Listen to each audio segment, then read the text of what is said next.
Hi, I'm Mike DeVito with the Food and Nutrition Club at LifeView, and I also completed a health coach program with the Institute for Integrative Nutrition in 2011. And today, we're going to talk about the effect of food on ADHD.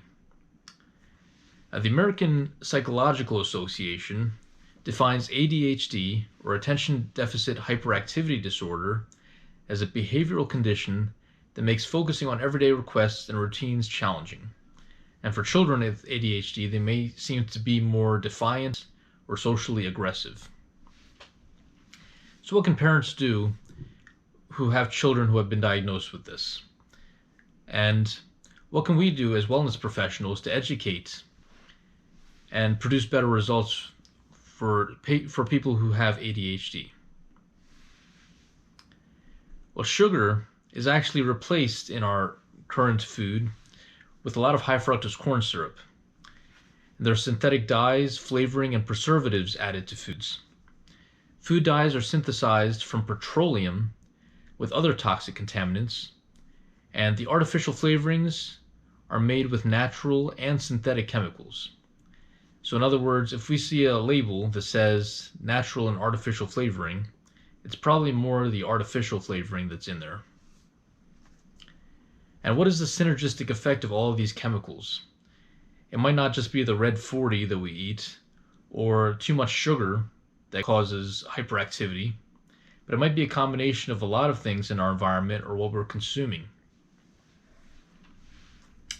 Heavy metals have also been included as a list of things that cause hyperactivity.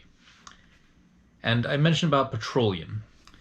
A lot of the artificial flavors and the colors actually have been derived from petroleum, which is refined, and this is actually made into petrochemicals.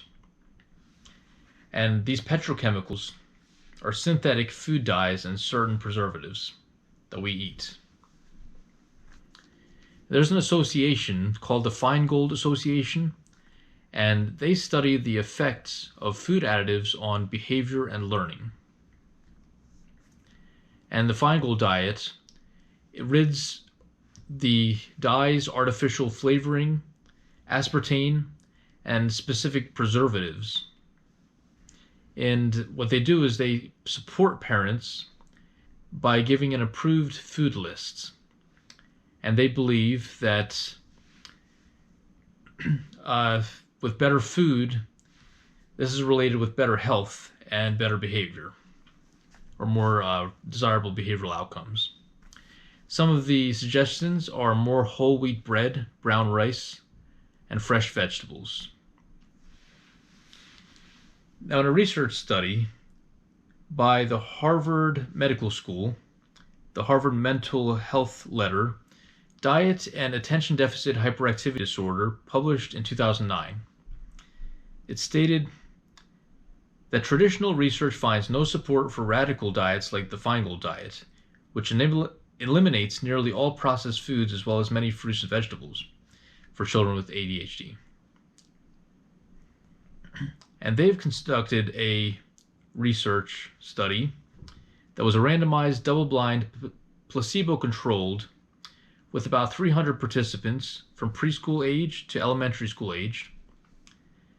And at the beginning, a baseline was found to see what their level of hyperactivity was.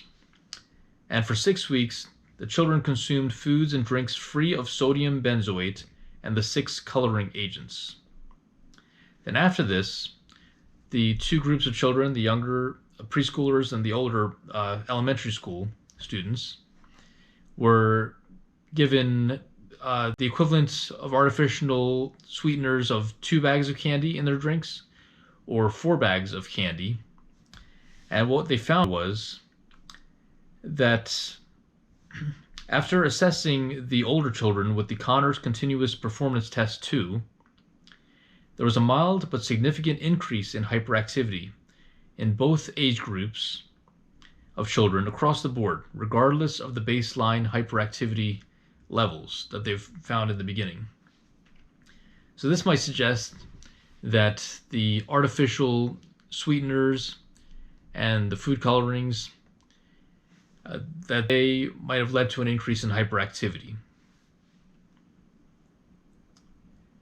And this is also similar to an effect size reported in an earlier research conducted where food coloring and removal of certain agents from the diets of children with ADHD would be about 1/3 to 1/2 as effective as treatment with Ritalin or methylphenidate. That's a pretty significant impact, just removing certain food additives from the diet, being similar to the effect of a medication. And so what can parents do to help progress their children towards having less symptoms of ADHD? It's possible they could eliminate major sources, including candy, junk food, brightly colored cereals, fruit drinks, and soda, and see if the symptoms improve. Now, of course, it's not within my scope of practice to tell a patient or a child this, but these are things to consider as a parent or as a wellness professional when we're educating on options available and what they might want to look more into. For instance, they might seek a dietitian or a professional who has license to diagnose and treat these conditions. So definitely, I think eating foods of a certain type will definitely have an effect on our physiological and our mental, our neurological levels. And just remember that food is essential to life.